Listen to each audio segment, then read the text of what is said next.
And so far as we understand love, we love because he first loved us. We know him that he is love. God is love, right?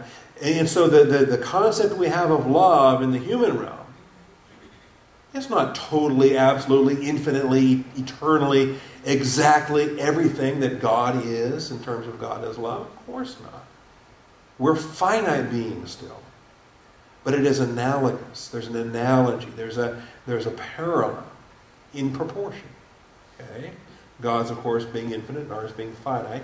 Nevertheless, it is analogous. And that's the whole point of this chapter. Why it is that the equivocal approach can't be accepted.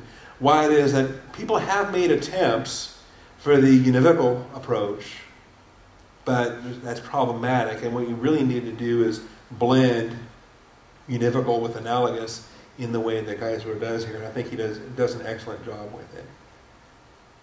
So, I'm going to skim on down through a lot of this. And you'll see I highlighted very little. And maybe it's just Geisler fatigue.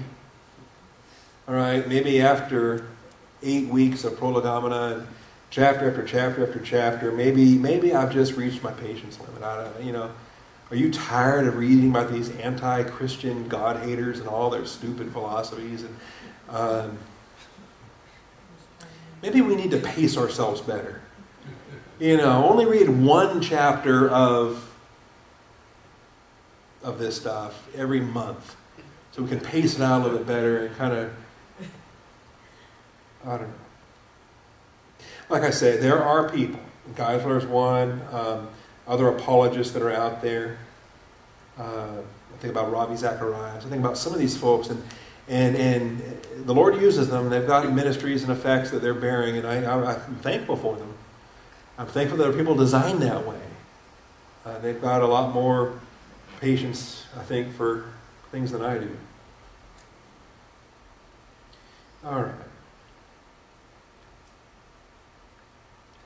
Words mean things, and words are effective, and words are reflective. Here we go.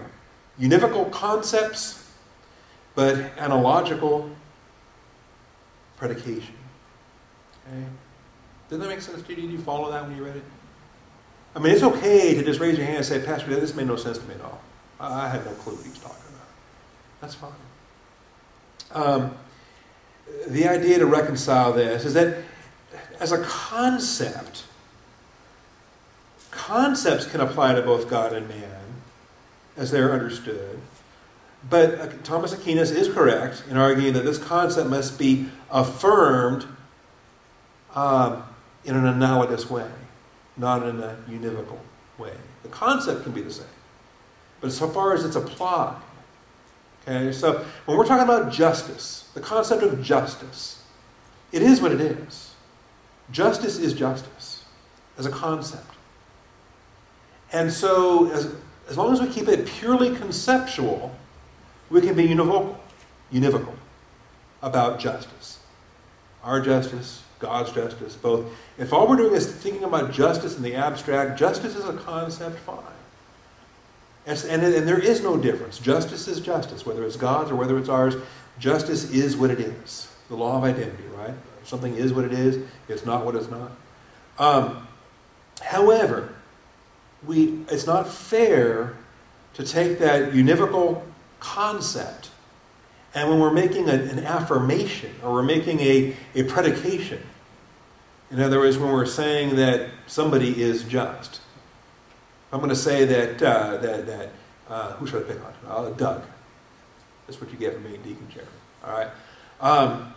When I'm talking about justice as a concept, okay, I can be univocal about it. But when I'm going to make an affirmation regarding a human, in other words, if I say that Doug is just, well then now I have to use that language as an analogy, okay? I can't say that Doug being just is identical to God being just, right? Because there's just no scale. I mean, it's from infinite to finite. And it's from eternal to temporal. And it's from always just to And sometimes just, sometimes not. Okay? And sometimes more, sometimes less. On a relative standard. So, when it's applied, it's got to be applied analogously, as an analog, as an analogy. Okay? Does that make sense? If I can put it in my words instead of his words, maybe that reflects it better. As long as we're going to speak conceptually, justice as a concept, it is what it is. We can handle that conceptually on a univocal basis. But the moment we apply it, the moment we apply it into a human object, we make it descriptive of somebody. That's the idea of a predication. Okay? The moment I make it as a predication, the moment I make it the object of a sentence, Bob is just, Matt is just, Radley is just. Well, then I've just left the univocal concept of justice, and I've applied it in the finite realm to a human being. And now it's not going to be identical to God's justice. Okay? Hopefully it'll be a reflection. Ideally it'll be an imitation, and it's analogous. But it's not going to be one-for-one correspondence on an infinite eternal basis. There's no way it can be. That's the point. And so, when you boil this all down, it's neat the way that he delineates a distinction between the concept and then the predication, or the application of that concept to a finite creature, to a human being. So, yeah, we can talk about love in the abstract. We can talk about love as a concept. Agape love as a concept, sure. And agape love as a concept is univocal. It is what it is. Whether it's God's or whoever's, as a concept, agape is agape. And the more we study it, the more we love it. But then when we apply it, when we talk about my love or your love or some other human being's love, well, now all of a sudden it's quite a bit diminished from God as love. Okay? Has to. Yes, sir. I have a quick question. Mm-hmm. How far would it go then, Paul saying imitating? We need to get this on microphone. Oh, No, sorry. that's okay. I've learned by listening to more MP3s lately and by watching these YouTube videos that there is a huge benefit to having these questions recorded so that folks in Zambia that may be listening to the class. Go ahead. How far would that go then with Paul saying, imitate me as I imitate Christ? Mm-hmm. Because you're just talking about this, and I don't even know if I fully understand the question, but you know what I'm saying? You're talking about concepts versus the predication of it, the actuality, and you're saying that, you know, for example, we can't have exactly God's agape or exactly God's justice, because it's just on their scale, but then Paul's saying, imitate me as I imitate Christ. Mm-hmm. I guess at face value, I look at that verse like he's almost being God, but of course he's not.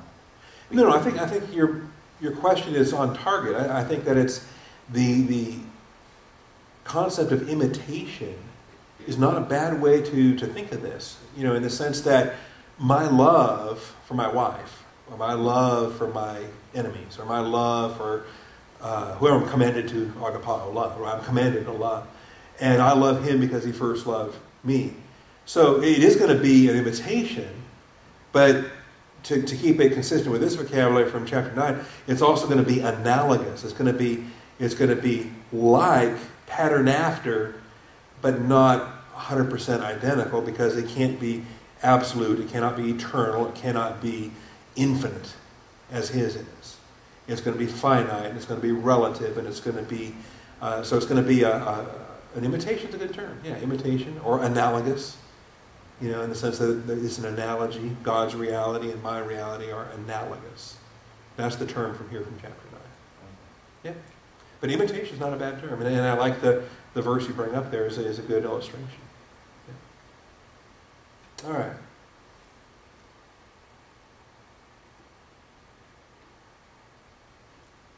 I think, you know, causal basis for analogy.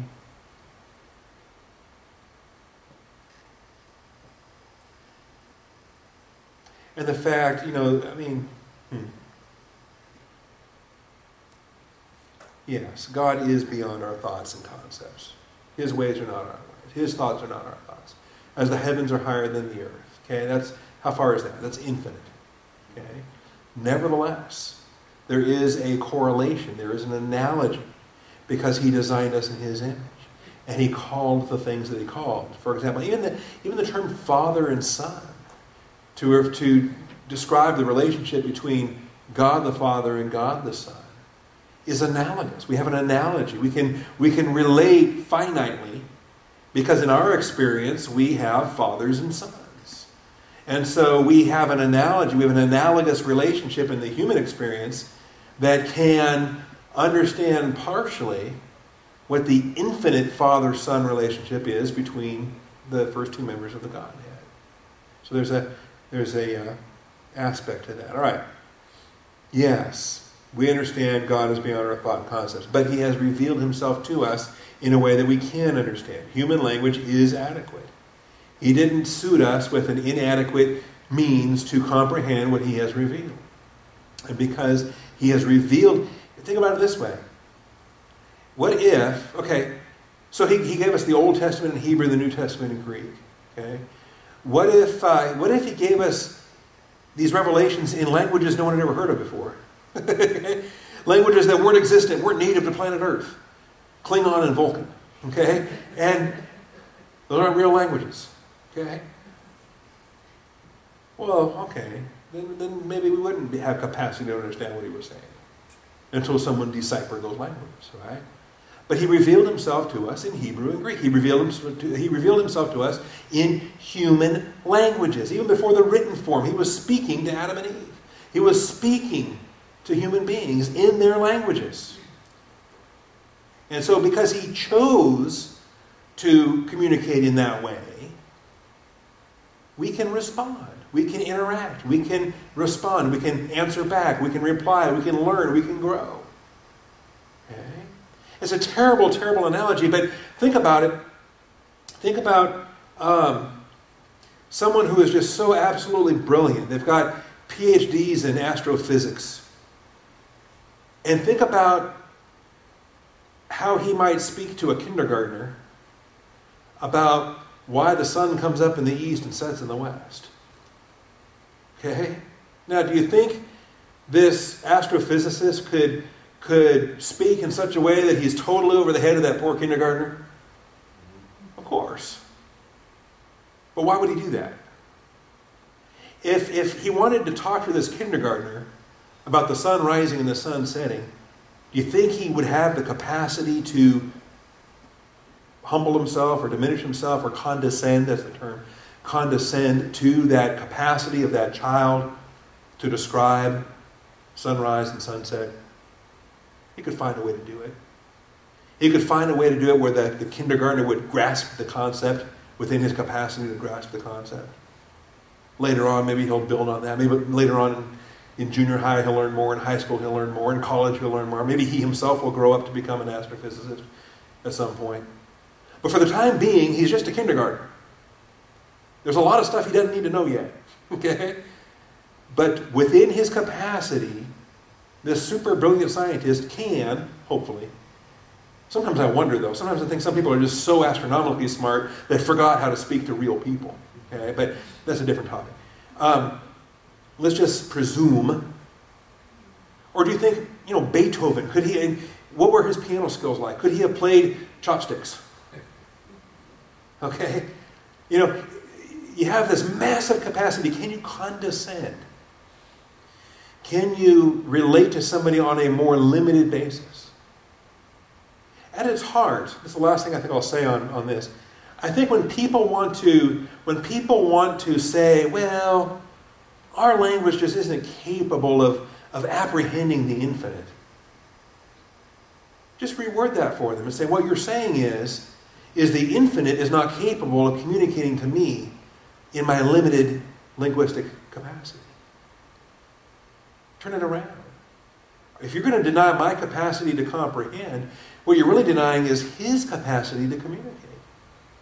His capacity to speak on my level. His capacity to reveal Himself in human language, in my capacity to apprehend.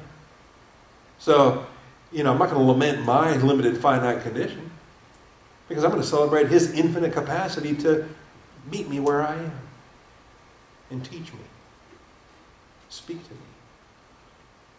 He's able to do that.